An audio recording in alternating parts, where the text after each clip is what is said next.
Hi, everyone. Judge Andrew Napolitano here for Judging Freedom. Today is November 22nd, 2023, the day before Thanksgiving here in the United States.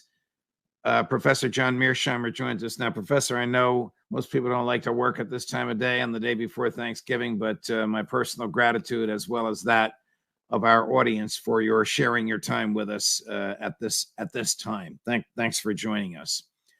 I want to talk to you about a field that I know fascinates you because you've written and lectured about it extensively, and that's China. And I want to ask you about China's interest in or involvement in the Israeli Gaza conflagration. And then we're going to play some clips from State Department spokesman on this and from President Xi himself. But generally speaking, given your understanding of the hegemonic forces, using a Mearsheimer phrase, what, if any, is China's interest in the conflagration in Gaza? Well, I think that it's an opportunity for the Chinese to make diplomatic hay. The Chinese have been basically arguing that the United States is principally responsible for the disaster in Gaza because the United States assumed almost full responsibility for creating a two-state solution. And it failed. It failed miserably. And the end result is that we have this conflict. So the United States is to blame. And furthermore, if you look at how the United States is behaving since the conflict broke out, it's joined at the hip with the Israelis, and therefore it is guilty for what sorts of crimes the Israelis are creating in Gaza. So the United States is the bad guy in the Chinese story. And this is a story that resonates all around the global South and even in large chunks of the Western world. It's a very powerful story that the Chinese are telling. So diplomatically, it's manna from heaven for them. And for us, it's a disaster. I mean, this situation gets worse by the week for us. Here's Matt Miller, Cut 5, Chris, who's a spokesperson for the State Department, waxing eloquently about China. I want your thoughts on this, but I invite you to the last phrase that he uses, which is almost laughable: the indispensability of the United States. But here he is. We would welcome China playing a constructive role in the Middle East. The secretary has made this clear personally in his conversations with Wang Yi. I called Wang Yi on our first trip to the Middle East and said if there's anything they can do to prevent the conflict from widening in terms of using the lines of communications that they have available to countries in the Middle East, we would welcome that. He followed up on that conversation with Wang Yi is here, and they had a very productive conversation about it. To the larger question, though, I would say one of the things that we heard repeatedly from every party with which we engaged on our last trip was the indispensability of the United States. I mean, that can't be serious that other countries have said to his boss, Secretary Blinken, that the United States is indispensable. That's a myth from George W. Bush to Joe Biden, and maybe even before George W. I think Madeleine Albright is the person who made that phrase famous. There you go. And President Biden has recently repeated it. It's a phrase that enrages the Chinese and it enrages the Russians. And the last time I looked at a map, both of those countries are in Asia. And those are the countries that he's talking about the United States engaging with. And there are all sorts of other countries who do not like that rhetoric at all because it conveys American superiority. But just getting back to the question of how the United States thinks about China in the Middle East and China getting involved in the Gaza conflict, I think except for purposes of trying to prevent escalation, with which Mr. Miller referred to. If the Chinese could help us prevent this conflict in the Middle East from escalating, we would appreciate that for sure.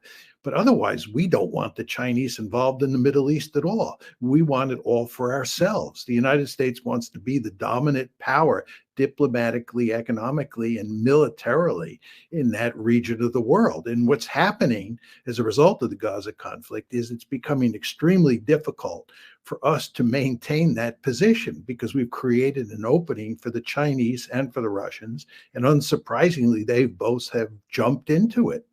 Here's President Xi Jinping yesterday. He obviously did not get the message from Matthew Miller.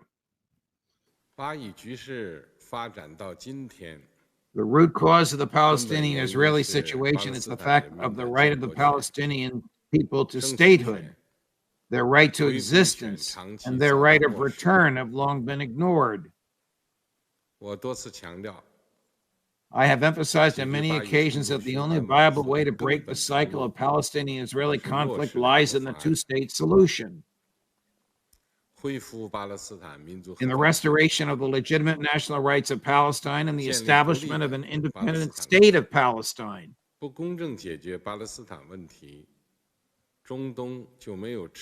There can be no sustainable peace and security in the Middle East without a just solution for Palestine.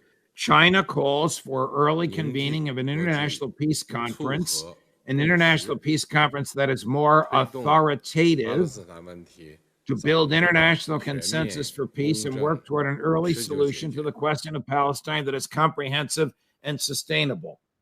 Wow. Well, I mean, it's very clear that many people in the West, including every president since Jimmy Carter, have argued that it's imperative to get a two-state solution. They have been saying for a long time what Xi Jinping is now saying. I think most people that I know, most people I hang around with, believe that if there's any hope of putting an end to the conflict between the Israelis and the Palestinians, there has to be a Palestinian state as well as a Jewish state. But the problem is that the United States has been largely unable to use the right word, it's been unable to coerce the Israelis who are reluctant at best to accept a two-state solution to move in that direction. Presidents have tried, but they've not been able to really exercise much coercive leverage against the Israelis, in large part because the Israel lobby, Israel's hardline supporters in the United States, have made it impossible for us to put pressure on Israel. And of course, the Israeli government now has no interest whatsoever in a two-state solution, and there's no way that Joe Biden is going to put any pressure on the Israelis to move toward a two-state solution, especially after what happened on October 7th. So in effect, there is no solution to this problem. Do we care what President Xi Jinping thinks about the Israeli-Gaza conflagration? We care because diplomatically he's saying all the right things. I think that most American policymakers understand at this point in time we're not going to have a two-state solution anytime soon, if ever. I think they understand that. But they also understand that from Xi Jinping's point of view and from Putin's point of view, it makes eminently good sense to advertise the fact that they are in favor of a two-state solution. They are in favor of helping the Palestinians. They are in favor of shutting this conflict down. And it's the Americans who are principally responsible, of course, along with the Israelis, for the failure to achieve that outcome, which is the right outcome for creating a peaceful situation between the Israelis and the Palestinians. I don't want to spend too much time parsing his words, but what do you think he meant by an authoritative body? Is he talking about the Security Council of the United Nations or some other entity that would coerce the Netanyahu government to begin talks for this two-state solution? Well, I would imagine he's talking about the Security Council, and I wouldn't be surprised, if at some point the Chinese and the Russians try to go to the Security Council and embarrass the United States by forcing it to veto some sort of resolution to move toward a two-state solution. But, there's no real authoritative body that matters here. What matters here is that the Americans have to find themselves in a position where they can put pressure on Israel to move towards a two-state solution. But that's just not in the cards. And the end result, again, is that this one is just not going to be solved. How diplomatically regressive, if that's the right word, is claiming that the Chinese diplomats referred to the United States as indispensable? I mean, that is farcical. No one would believe that. No, the Chinese certainly don't believe that at all. The Chinese think that the United States is the principal threat to global stability. They have no use for American foreign policy. And the idea that we're the indispensable nation just rubs them the wrong way, because we're saying, in effect, that we are superior to them. Remember, the rest of Madeleine Albright's famous quote is, "We are the indispensable nation. We stand taller and we see further." If you think about those words, we stand taller, we see further. We're superior to everybody else. Even if you think that, you shouldn't say it. Right. As you may know, someone spray painted. I mean, this is an act of vandalism and an act of graffiti, which I condemn, but the words are significant. On one of those pillars on the fence outside the White House, "Genocide Joe." And Admiral Kirby responded in a rather animated way about this. I'd like you to listen to what he said, and then I'm going to play what a world leader said about this as well. Genocide Joe from Admiral Kirby. I said this the other day. Again, people can say what they want on the sidewalk, and we respect that. That's what the First Amendment's about. But this word genocide is getting thrown around in a pretty inappropriate way by lots of different folks. What Hamas wants, make no mistake about it, is genocide. They want to wipe Israel off the map. They've said so publicly, more than one occasion. In fact, just recently. And they've said that they're not going to stop. What happened on the 7th of October is going to happen again and again and again. And what happened on the 7th of October? Murder, slaughter of innocent people in their homes or at a music festival. That's genocidal intentions. Yes, there are too many civilian casualties in Gaza. Yes, the numbers are too high. Yes, too many families are grieving. And yes, we continue to urge the Israelis to be as careful and cautious as possible. That's not going to stop, from the president right on down. But Israel is not trying to wipe the Palestinian people off the map. Israel's not trying to wipe Gaza off the map. Israel's trying to defend itself against a genocidal terrorist threat. So when we're going to start, if we're going to start using that word, fine, let's use it appropriately. Isn't Israel trying to wipe Gaza and the Palestinian people off the map? Not off the face of the earth, but off the map. He must mean the map of what they consider Greater Israel.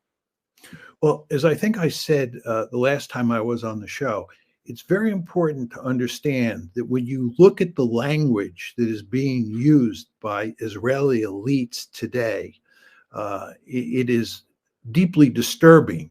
And Omer Bartov, who is an Israeli-born historian and a historian who studies the Holocaust, has said that Israel has genocidal intent in Gaza. You want to think about that. He is not saying that Israel is in the process of committing genocide, but based on the language and based on a lot of what is being seen on the battlefield inside of Gaza, he concludes that Israel has genocidal intent. And he, along with a large number of other scholars of the Holocaust, many of whom are Jewish or Israeli, have written a letter to the New York Review of Books that basically makes the same argument. So you want to understand that this is a potentially dangerous situation, because the Israelis give evidence that they may spin out of control here. So again, my argument is not that the Israelis are committing genocide at this point in time. I don't think that's true. I think that there's no question that they've engaged in mass murder, but not genocide. And nevertheless, as Bartov says, there is genocidal intent here. Here's President Cyril Ramaphosa of South Africa on this very topic yesterday. The collective punishment of Palestinian civilians through the unlawful use of force by Israel is a war crime. The deliberate denial of medicine, fuel, food, and water to the residents of Gaza is tantamount to genocide. Does he make the argument that is being made in the region, in the Middle East, by the non-Israelis? Well, the word genocide is thrown around quite loosely these days by people. I think that he's right that Israel is committing war crimes, and I think that starving the population, the civilian population in Gaza, is clearly a war crime. I think indiscriminately bombing the population in Gaza is a war crime. There's no doubt about that. But I would not describe either one of those acts as genocide. I don't mean to split hairs here, but you have to have a clear definition of what genocide is. And for me, genocide is a policy that is designed to eliminate an entire population, to effectively kill an entire population. Well, there are members of Prime Minister Netanyahu's cabinet who have called for that. I've never heard him call for it. There's no question about that, that there are Israeli elites who have called for that. And that's why, again, Omer Bartov and other scholars of the Holocaust are worried about genocidal intent. But again, intent is different from actually committing genocide. But in a world where international law is essentially unenforced or selectively enforced against those who manage to get caught, does it matter if we're talking about war crimes or genocide? We're talking about the slaughter of innocents, civilians. Well, I think it does matter, because I think genocide is a far worse crime than massacring civilians. I don't want to make light of massacring civilians, and it almost sounds like I'm doing that, but I don't want to make light of it. I don't want to make light of what the Israelis are doing in Gaza. I think it's absolutely horrible, but I don't think it's a genocide at this point in time. I think there is potential for genocide, and I think you have to be very careful here. And that's why I think that people who study the Holocaust, which was clearly a genocide, understand that we're out on the slippery slope here, or the Israelis are out on the slippery slope. Right. Of course, Joe Biden is backing them to the hilt. And this is why people are spray painting words like Genocide Joe outside the White House. And he should be aware of what's going on, and he should go to great lengths to make sure we don't slide down that slope. Here's President Vladimir Putin of Russia at a BRICS conference yesterday with his views on all this. We call for joint efforts of the international community aimed at de-escalating the situation, a ceasefire, and finding a political solution to the Palestinian-Israeli conflict. And the BRICS states and countries of the region could play a key role in this work. Why is he jumping in on this, Professor Mearsheimer? It makes eminently good sense diplomatically. He looks like a good guy to the vast majority of people on the planet. We're the ones who look like the bad guys. Both Putin and Xi Jinping understand that blaming the United States for this mess, for causing this mess, and then for not holding back the Israelis and indeed supporting the Israelis damages America's diplomatic position in the world and provides an opportunity for them to enhance Russia and China's diplomatic position. For all the people that the innocent civilians that the IDF is killing, have they really even made a dent so far into Hamas soldiers, whatever they call themselves, Hamas killers, whatever you want to call them? I think fighters is a good word. Okay, fighters, we'll use that word. Well, I've been thinking hard about this over the past week. I mean, we're 6 weeks into this campaign, and I think the conventional wisdom is that the Israelis are doing quite well, and they're eventually going to solve the problem that they face. I think if you look carefully at the reports in the mainstream media in the United States, this is not true. The Wall Street Journal just had a big piece that said that out of the 30,000 Hamas fighters in Gaza, the Israelis have killed 1,000. Think about that. They've killed 1,000 out of 30,000 after 6 weeks. That's a very small number. Furthermore, it's quite clear that they have not destroyed the tunnel network. This is not to say they haven't destroyed a few tunnels and sealed some openings to some of the tunnels, but there's no evidence they've systematically torn apart the tunnels in northern Gaza. And furthermore, they haven't found any of the people who were captured by Hamas. And that was, a total of 240 people. They haven't found any of them. And the Wall Street Journal was reporting that the Israelis are now getting ready to head down into the southern part of Gaza to deal with Hamas down there. And you say to yourself, well, they've only killed 1,000 out of 30,000 fighters up in the north, and you would assume they started in the north because that was the main area where Hamas was located. And now they're going down into the south. And the journal reports that the IDF believes that going south is going to be even more difficult than the operation in the north. And then you start saying to yourself, what are they going to do? Are they going to bomb southern Gaza the way they bombed northern Gaza? Remember, they forced all of those civilians in northern Gaza to move to southern Gaza. So Right. there are a huge number of civilians in southern Gaza. What are they going to do? Launch another punishment campaign? I don't think they can get away with that. And if they do, it will be an act of war that really ends up killing massive numbers of civilians. So I think the Israelis are actually between a rock and a hard place here. I don't think they're in good shape in Gaza. And we haven't even touched on the situation inside of Israel. You want to remember there are 200,000 displaced people inside of Israel. These are 200,000 Israelis. Some from the Lebanon border where Hezbollah is launching attacks, and some from southern Israel where there's the problem involving Gaza. So a lot of displaced people. They've mobilized 350,000 troops. This has to be hurting the economy big time. So I think the Israelis are in a quite bad situation at this point in time, contrary to what is the conventional wisdom. How many deaths are too many deaths? Well, I mean, the normal answer to that would be one death. One. But I mean, the numbers here are really very high. And this is doing enormous damage to Israel's reputation, and it's doing enormous damage to America's reputation. The idea that you can go in there and, kill this many civilians who are these people are defenseless. And not only are you killing them, you're starving them, and you're preventing humanitarian aid from coming in for the most part. I mean, you occasionally have these lulls where humanitarian aid gets in, but for the most part, very little humanitarian aid is getting in there.